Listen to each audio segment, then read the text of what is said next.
எல்லோருக்கும் வணக்கம். இப்போ புதுசாக தமிழ் டப்பிங்கில் ஒரு மலையாள கிரைம் மூவியாக வந்திருக்கக்கூடிய ரோந்த் இந்த படத்தோட ரிவ்யூ தான் இப்போ நம்ம பார்க்க போகிறோம்.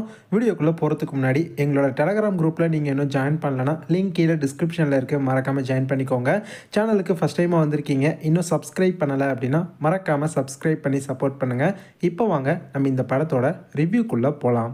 ரோந்த் இந்த படத்தோட கான்செப்ட் என்ன அப்படின்னு பார்த்துக்கிட்டிங்கன்னா, நம்ம ஹீரோ வந்து பார்த்திங்கன்னா ஒரு போலீஸ் ஆஃபீஸர். அவர் வந்து பார்த்திங்கன்னா போலீஸில் டிரைவராக இருப்பார் பார்த்திங்களா, அந்த மாதிரியான ஒரு ஆள்.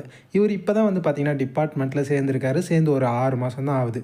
ஒரு நாள் பார்த்திங்கன்னா நம்ம 2 போலீஸ் ஆஃபீஸர்ஸ், அதாவது நம்ம ஹீரோவும் கூட இன்னொரு போலீஸ் ஆஃபீஸர், இவங்க 2 பேருமே பார்த்திங்கன்னா நைட்டு ரவுண்ட்ஸ் போவாங்க பார்த்தீங்களா, அதான் ரோந்துன்னு சொல்லுவாங்கள்ல. ஸோ அதுக்கு பார்த்திங்கன்னா போகிறாங்க. அப்படி இவங்க போகிறாங்க பார்த்தீங்களா இந்த ரவுண்ட்ஸு, இது இவங்களுடைய லைஃப்பையே எப்படி புரட்டி போட்டுச்சு. இதில் நடந்த ஒரு சம்பவம் இவங்களோட லைஃப்பில் எந்த அளவுக்கு பயங்கரமான ஒரு இம்பேக்டை கொடுத்துச்சு அப்படின்றது தான் இந்த படத்தோட ஒரு செம்மையான ஒரு கான்செப்டாகவே பார்த்திங்கன்னா இருக்கும். இந்த படத்தை பற்றி சொல்லணும் அப்படின்னா ரொம்ப ரொம்ப யதார்த்தமாக கொண்டு போயிருப்பாங்க. மெயினாக இந்த படத்தில் நடிச்சிருக்க நம்ம ஹீரோவாக இருக்கட்டும், அந்த நம்ம ஹீரோ கூட பக்கத்தில் இன்னொரு போலீஸ் ஆஃபீஸர் வருவார்னு சொன்னல, அவராகட்டும் 2 பேருமே பர்ஃபார்மன்ஸில் பின்னி பெடல் எடுத்திருந்தாங்க. குறிப்பாக அந்த இன்னொரு போலீஸ் ஆஃபீஸர் இருக்கார்ல, அவர் வந்து நம்ம ஹீரோ கிட்ட ஒரு இடத்துல அவரோட லைஃப்பில் நடந்த இன்சிடெண்ட் எல்லாத்தையுமே ரொம்ப எமோஷ்னலாக நம்ம ஹீரோ கிட்ட சொல்லுவார் பாருங்க.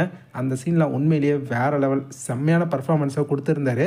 அவர் வந்து நம்ம ஹீரோ கிட்ட படத்தில் வந்து ஹார்ஷாக பேசுகிற மாதிரி தான் இருக்கும், ஆனால் அவருக்குள்ளேயும் ஒரு இலகின மனசு இருக்குது அப்படின்றத இவங்க நமக்கு காமிச்சிருப்பாங்க பாருங்கள். அதெல்லாம் ரொம்பவே படத்தில் வந்து யதார்த்தமாக சூப்பராகவே இருக்கும். ஆக்டிங் வைஸ் பார்க்கும்போது நம்ம ஹீரோவாக இருக்கட்டும், அந்த இன்னொரு போலீஸ் ஆஃபீஸராக இருக்கட்டும், 2 பேருமே வேறு லெவல் பண்ணியிருந்தாங்க. குறிப்பாக இந்த படத்தோட கடைசி ஒரு 15 நிமிஷம் இருக்கும்ல, அதுலலாம் 2 பேருடைய பர்ஃபார்மன்ஸுமே உண்மையிலேயே சூப்பராக இருந்துச்சு. அந்த இன்னொரு போலீஸ் ஆஃபீஸரு, நிறைய போலீஸ்லாம் வந்துடுவாங்க, அப்போ அவங்க ஒய்ஃபுக்கு இந்த மாதிரி நடக்க போகுது அப்படின்றத தெரியாத மாதிரி ஒரு விஷயத்த சொல்லிவிட்டு அங்கேருந்து வரணும். ஸோ அந்த சீன்லலாம் அந்த இன்னொரு போலீஸ் ஆஃபீஸர் வந்து உண்மையிலேயே வேறு லெவலாகவே பார்த்திங்கன்னா நடிச்சிருந்தார்.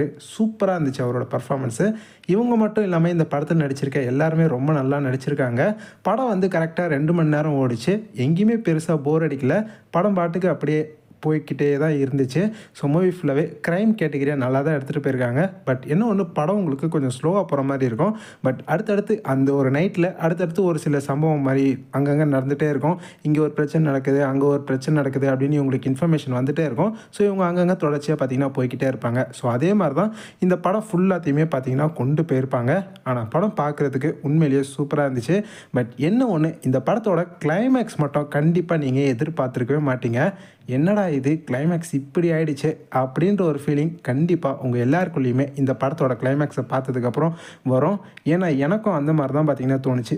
என்னடா கிளைமேக்ஸ் மட்டும் இந்த மாதிரி பண்ணிட்டீங்களே அப்படின்ற ஒரு ஃபீல் வந்து நம்ம எல்லாருக்குள்ளேயுமே பார்த்திங்கன்னா வந்துருச்சு. ஸோ கிளைமேக்ஸ் மட்டும்தான் இந்த படத்தில் பார்த்திங்கன்னா கொஞ்சம் ஒரு மாதிரி எமோஷ்னலாக பார்த்திங்கன்னா முடிச்சிருப்பாங்க. ஸோ ஓவராலாக இந்த படத்தை பற்றி சொல்லணும் அப்படின்னா, ஒரு நல்ல சூப்பரான ஒரு க்ரைம் மூவி.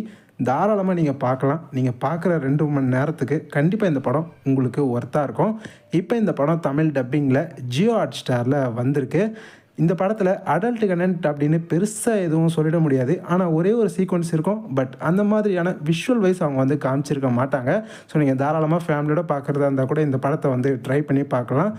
நல்ல ஒரு படம். பார்க்கணுன்னு தோணுச்சுன்னா ஜியோ ஹாட்ஸ்டாரில் பாருங்கள். தமிழ் டப்பிங்லேயே உங்களுக்கு அவைலபிளாக இருக்குது. ஸோ நீங்கள் இந்த ரோந்த் மூவியை பார்த்துட்டிங்களா? இந்த படத்தை நீங்கள் இன்னும் பார்க்கல அப்படின்னா கண்டிப்பாக பாருங்கள்.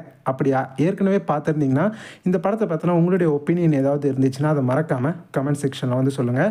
இந்த ரிவ்யூ உங்களுக்கு பிடிச்சிருந்ததுன்னா லைக் பண்ணுங்கள், உங்கள் ஃப்ரெண்ட்ஸ்க்கும் ஷேர் பண்ணி விடுங்க. இதே மாதிரி நம்ம சேனலில் தொடர்ந்து நிறைய ரிவ்யூக்கள் போட்டுக்கிட்டே இருப்போம். ஸோ மறக்காமல் நம்ம சேனலை சப்ஸ்கிரைப் பண்ணி வச்சுக்கோங்க. அப்போ தான் நாங்கள் வீடியோ போட்ட உடனே உங்களுக்கு உடனுக்குடன் நோட்டிஃபிகேஷன் வந்து சேரும். இதே மாதிரி இன்னொரு சூப்பரான அடுத்த ரிவ்யூவில் பார்க்கலாம். Bye guys.